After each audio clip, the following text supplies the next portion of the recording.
नमस्कार, मैं बीना कुमारी। आज चर्चा आपातकाल और नीट पर। दोनों ही दो चीज़ है, कोई तालमेल नहीं है। पर आपातकाल पर लोकसभा अध्यक्ष के द्वारा प्रस्ताव पास किया जाता है, यह कितना उचित है? देश का ज्वलंत मुद्दा अभी नीट पेपर लीक है। हमारे बच्चे सड़क पर हैं, लाठी खा रहे हैं। क्या लोकसभा अध्यक्ष एक नीट पर प्रस्ताव पास नहीं कर सकते थे? संयुक्त रूप से बच्चों को पक्ष और विपक्ष के द्वारा एक आश्वासन नहीं दिया जा सकता था, ताकि बच्चों में हिम्मत आती, उन्हें भी लगता कि हमारे भविष्य के साथ कोई खिलवाड़ नहीं हो सकता है। पर इस देश में भविष्य सुरक्षित है तो सिर्फ नेताओं का समय पर इलेक्शन होना, मंत्री और प्रधानमंत्री बनना। बच्चों का भविष्य तो असुरक्षित ही है, उनका पेपर तो लीक ही होते रहता है। वो तो सड़क पर सिर्फ डंडा ही खा रहे हैं। आपातकाल बीता हुआ कल है, जिससे आप किसी को अपमानित कर सकते हैं, युवाओं को आक्रोशित कर सकते हैं, परंतु उन युवाओं के भविष्य आपातकाल को याद दिलाने में नहीं बदला जा सकता है। उनका भविष्य प्रवेश और भर्ती परीक्षा में हो रही धांधली को रोककर उज्जवल बनाया जा सकता है। नीट में धांधली आज की हकीकत है। हमें आज में जीना होगा, आज को सुधारना होगा। आज ज़रूरत है नीट के गुनाहगारों को सलाखों के पीछे लाने का। वैसे तो आपातकाल और नीट में कहीं कोई समानता नहीं है, पर आज हम चर्चा करेंगे आखिर क्यों उस आपातकाल पर प्रस्ताव पास करना लोकसभा अध्यक्ष को उचित और देशहित में लगा, जिसे बीते 50 साल हो गया है। उस नीट पर चर्चा करना जरूरी नहीं समझा गया, जिसका पेपर मुश्किल से 50 दिन पहले लीक हुआ, जिससे देशव्यापी धांधली हुई।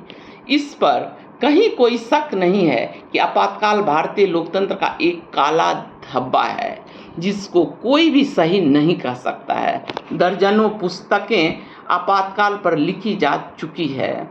इंदिरा गांधी जैसे कद्दावर नेता को सत्ता से बेदखल ही नहीं होना पड़ा, बल्कि खुद इंदिरा गांधी चुनाव हार गई थी। जनता कांग्रेस को आपातकाल की सजा दे चुकी है। इंदिरा गांधी 3 बार आपातकाल के लिए देश से माफ़ी मांग चुकी है। कई बार कांग्रेस पार्टी ने तो आधिकारिक तौर पर आपातकाल के लिए माफ़ी मांगी है। 50 साल पुरानी घटना पर अगर भाजपा एक राजनीतिक दल कोई प्रस्ताव सदन में लाती तो यह एक अलग बात होती, परंतु लोकसभा अध्यक्ष जो अध्यक्ष बनने के बाद ही उसे दलगत राजनीति से ऊपर उठकर आचरण करना चाहिए। के द्वारा कोई भी प्रस्ताव, खासकर राजनीतिक प्रस्ताव, और वो भी आपातकाल जैसे संवेदनशील मुद्दों पर लाना अध्यक्ष के आसन की गरिमा को कम करता है। 50 साल पहले की बात तो छोड़िए, बहुत सारी ऐसी घटनाएं हुई है जिन पर भी प्रस्ताव आना चाहिए था। एक लोकतांत्रिक देश की लोकसभा के नेता प्रधानमंत्री को क्या मणिपुर पर चर्चा नहीं करना चाहिए था? हाथरस की घटना पर नहीं बोलना चाहिए था? किसान आंदोलन को जिस तरह से कुचला जा रहा था, क्या लोकसभा में उस पर प्रस्ताव नहीं आना चाहिए था? केवल आपातकाल ही नहीं, गुजरात का दंगा, गोधरा कांड, बाबरी विध्वंस जैसे अदालत ने भी अपराध माना था, तो क्या कभी मोदी ने, भाजपा ने या आरएसएस ने कभी माफ़ी मांगी? क्या यह हमारे लोकतंत्र पर कालिक नहीं है? क्या यह हमारे धर्मनिरपेक्षता पर हमला नहीं था? कभी मोदी ने या ओम बिरला ने इन मुद्दों पर अपना मुंह खोला? गांधी को सरेआम गाली देने वाली महिला भाजपा नेता को टिकट देकर सांसद मोदी ने ही तो बनाया था। राष्ट्रपिता को अपमान पर भी मोदी चुप रहे, ओम बिरला चुप रहे, सदन में खामोशी रही। दोस्तों, चाहे आपातकाल हो या बाबरी विध्वंस या गुजरात दंगा, यह सब एक बीता हुआ काला सच है, जिस पर चर्चा करके उस देश को कुछ हासिल नहीं हो सकता। उस देश को कुछ भी हासिल नहीं हो सकता। इस देश के युवा की ज़रूरत आपातकाल या बाबरी विध्वंस पर लोकसभा में प्रस्ताव पूरा नहीं कर सकता है।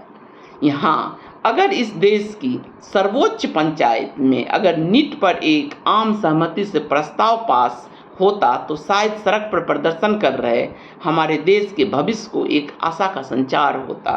उन्हें लगता क्या पक्ष क्या विपक्ष, सभी उनके लिए, उनके भविष्य के लिए एक साथ खड़े हैं। सवाल यही है कि अगर आपातकाल पर चर्चा तो नीट सरकार की एजेंडा में क्यों नहीं है? क्या नीट केवल इंडिया ब्लॉक के मतदाता के बच्चे देते हैं? नहीं ना। तो फिर क्यों उस देश के मुखिया नीट जैसे मुद्दों पर चुपचाप है? 7 साल में 70 परीक्षा का पेपर लीक हुआ है। क्या यह सच्चाई एक देश के रूप में हमें शर्मिंदा नहीं कर रही है? क्या प्रधानमंत्री को इस 70 परीक्षा के प्रश्न पत्र लीक होने के लिए देश के नौजवानों से माफ़ी नहीं मांगना चाहिए? आखिर सरकार चर्चा से क्यों भाग रही है? क्या छुपाना चाह रही है सरकार? क्या जोशी जो एनटीए के चेयरमैन हैं को बचाना चाह रही है सरकार? जो सरकार अपने देश के बच्चों को स्वच्छ और कदाचार परीक्षा नहीं दे सकती है, वो किस मुंह से विश्वगुरु बनने की दिव्य स्वप्न दिखाकर हमारे किशोर बच्चों का ब्रेन वॉश कर रही है? और मीडिया भी उसमें साथ दे रही है। आखिर कभी आपने चुनावों में ठेके के कर्मचारी को देखा है? नहीं देखा होगा, क्योंकि चुनाव में केवल सरकारी कर्मचारी की सेवा ली जाती है। पर नीट जैसे अति महत्वपूर्ण परीक्षा में एनटीए आउटसोर्स कर्मचारी की सेवा लेती है। सरकार की संजीदगी इसी बात से मालूम चलता है कि परीक्षा को सरकार कितनी प्राथमिकता देती है। केवल राजनीतिक फायदा के लिए सदन में चर्चा करने के बजाय सड़क पर प्रदर्शन कर रहे बच्चों पर ध्यान देना होगा सरकार को। नीट जैसे मुद्दों को उठाने पर माइक बंद करने की सजा इस देश का युवा अवश्य देगा। नमस्कार, मेरा यह वीडियो अगर आपको पसंद आए तो इसे लाइक, शेयर एंड सब्सक्राइब जरूर करें।